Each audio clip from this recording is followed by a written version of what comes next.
Hello to all my physics pals. Paul Lake here with another physics problem solved.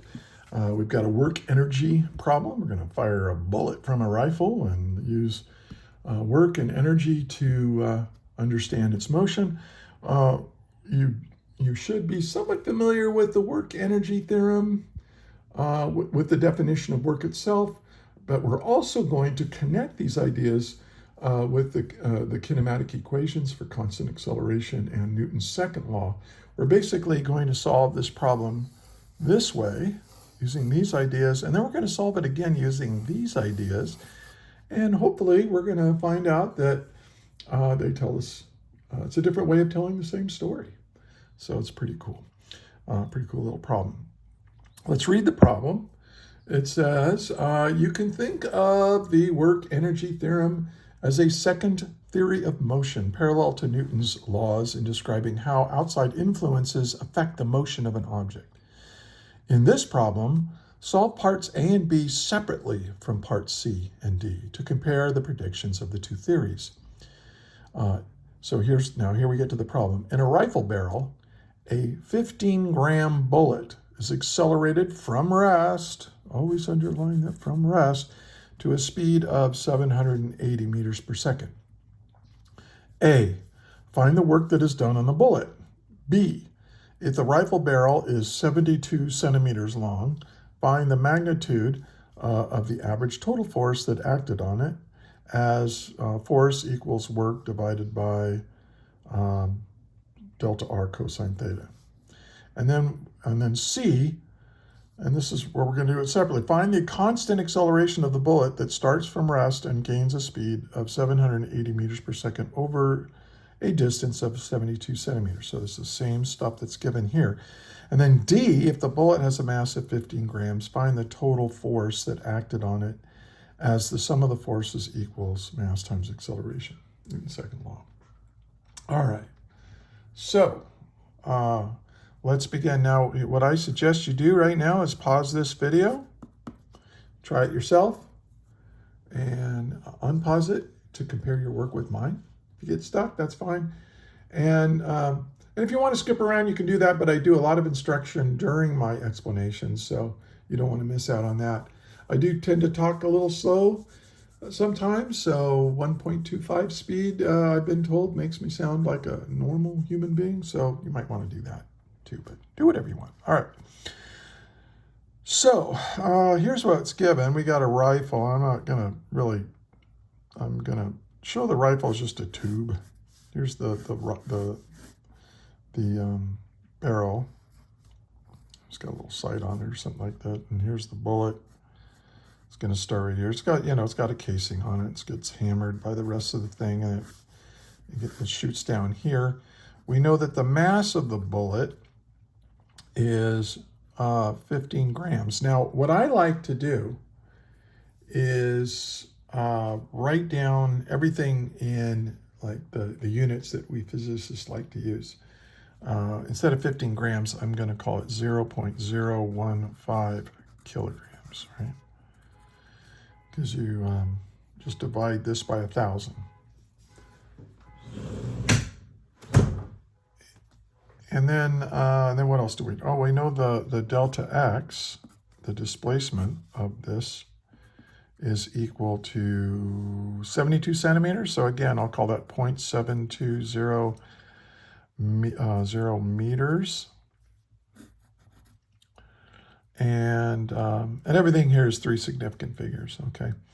And then we know that the exit velocity of the bullet coming out of this rifle, the final velocity is 780 meters per second. So we know the math. Oh, and we know the initial velocity is 0, right? It starts from rest. That's it. It starts from rest. Okay. So now what are we trying to find?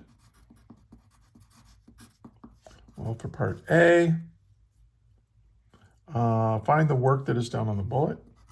So we have the work done on the bullet. And then B, if the rifle bullet is 70, we want the average total force. So we want the average force. And then part C, find the constant acceleration. So we're going to assume a constant acceleration from here to here. So A, and that's when we're going to use these kinematic equations, right, for constant acceleration. And then for part D, we want to know what is the net force on it.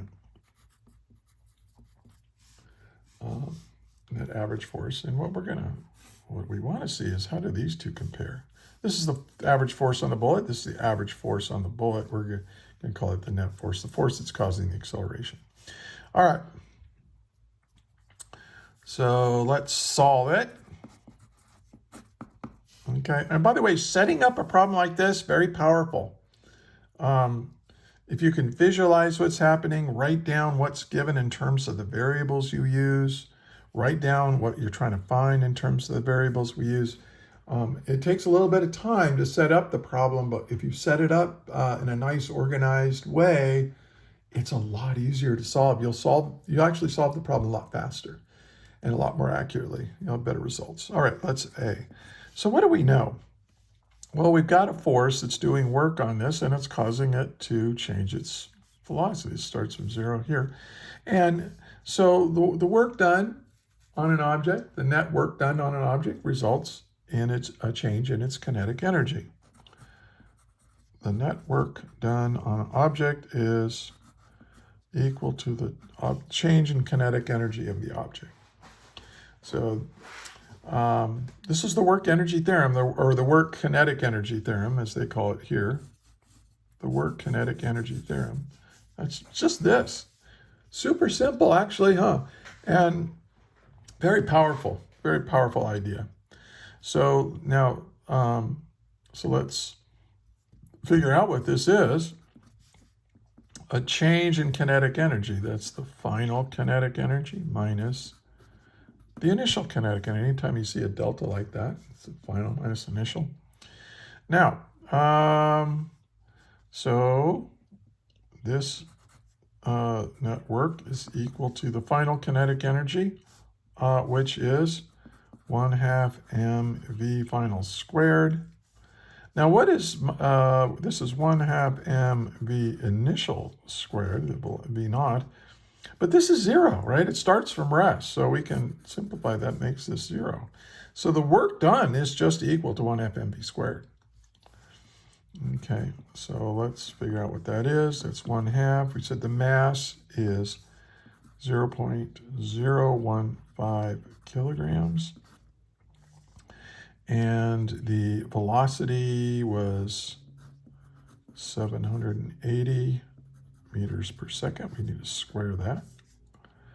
And this gives me my answer. So let's go ahead and do that. So it's 0.5, well, 1/2 is 0.5, times 0.015 equals, times 780 squared equals. And I'm gonna round it off to 3 significant figures, and I get 4.56 times 10. 4.56 times 10 to the 3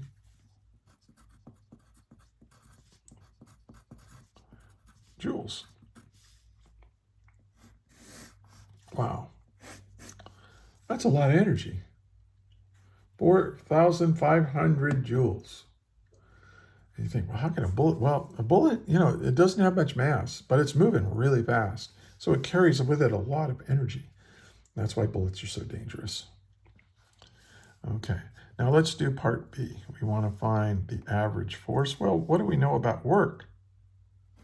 What's the equation for work? We know how much work was done.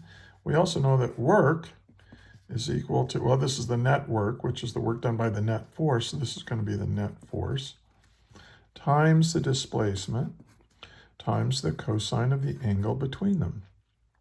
But look, the force is pushing on the bullet to the right, and the displacement is to the right. So what's the angle between them? 0, right? They're both in the same direction. Well, if the force vector and the displacement vectors are in the same direction, the angle between them is 0, and the cosine of 0 is 1. So it's just force times displacement times 1. Okay. So, well, this will let me solve, because I know what delta x is, and I now know what this is, so now I can solve for the net force, which is the average force as it goes through, because we're just kind of assuming that the force is constant. I don't know how true that is for a bullet traveling down a rifle barrel. It's probably not constant, but hey, this is what the problem told us to do. So it's the net force divided by delta x. And so, I get these problems from my tutoring clients. So if you need a physics tutor, check in the description. There's a link on how to get a hold of me. And I worked physics problems with them, and this was one of them, and I kind of liked it, so I'm making a video out of it. Okay, the work done by the net force is 4.56 times 10 to the 3 joules. You can write 4,000. And look, I do that because it's 3 significant figures. If I wrote 4,563, that would be 4 significant figures, right? So I'm trying to stick with the rules. You could write 4,563 joules if you were in my class, and I'd give you full credit. But and then we have to divide this now by delta x. Now remember that a joule is a Newton times a meter. So now the meters cancel, and I'm left with just newtons, and that's how we measure force. And so now we will get our answer. I'm just going to keep this number on my calculator and just divide it by 0.72. And I get 6.34. 6.34, if I round it off, times 10 to the 3. Times 10 to the 3 what? Newtons. So this is my average force, which is actually the net force, same thing. Okay? So, hey, if you have any questions on what I'm doing, or if you think I made a mistake, drop a comment in there. I respond to every comment. I don't have a huge channel, so I can take the time to do that. All right, now part C, for A, for part C, we want the acceleration. Now notice what we've got here, okay? And just to review, because it might have been a while since you've used the kinematic equations, right? There's 4 of them. I'll just write them really small right here. V equals V naught plus AT. And then delta x equals V plus V naught over 2 times time. That's the average velocity times time. And then we have delta x equals V naught t plus 1/2 AT squared. And then we have V squared equals V naught squared plus 2A delta x, right? These are the 4 kinematic equations. A lot of books don't include this one. I like to include it. But notice what we're given here. We're given initial velocity, final velocity, displacement. We want to find acceleration. And what's missing? What's not involved in this problem? What are we not trying to find, and what are we not given? Time. So which of these equations doesn't have time in it? This doesn't have time, so we don't want, this has time in it, so we don't want to use it. This has time in it, we don't want to use it. This has time, it's just this one. So to find the acceleration, I'm going to use this kinematic equation. So V squared equals V naught squared plus 2A delta x. Now we know the initial velocity is 0, so I can just get rid of that. And I'm going to solve for A. So A equals the final velocity squared divided by 2 divided by delta x. So that's 780 meters per second squared divided by 2, and then divided by our delta x, which is 0.720 meters. Notice that I almost always include units when I'm doing my calculations because they help me find my mistakes. if I look at the units and my units don't come out right, I probably did it wrong. So good. It's just a good habit to get into. So let's do that. So 780 squared equals, and then divide by 2 equals, and then divide by 0.72 equals, and I get 4.2, I'll just keep it at 2.5, I don't know, times 10 to the 5, whoa, meters per second squared. Does that make sense? I mean, that's a big number. Well, yeah, it makes sense. You would expect the acceleration of a bullet down the rifle of a barrel, or down the barrel of a rifle, I should say, to be accelerating really, really, really fast. So yeah, that makes sense. Okay, so now D. Now we want to know, what is the net force? Well, using Newton's second law, that gives us this clue in there, is that the net force is equal to the mass times the acceleration.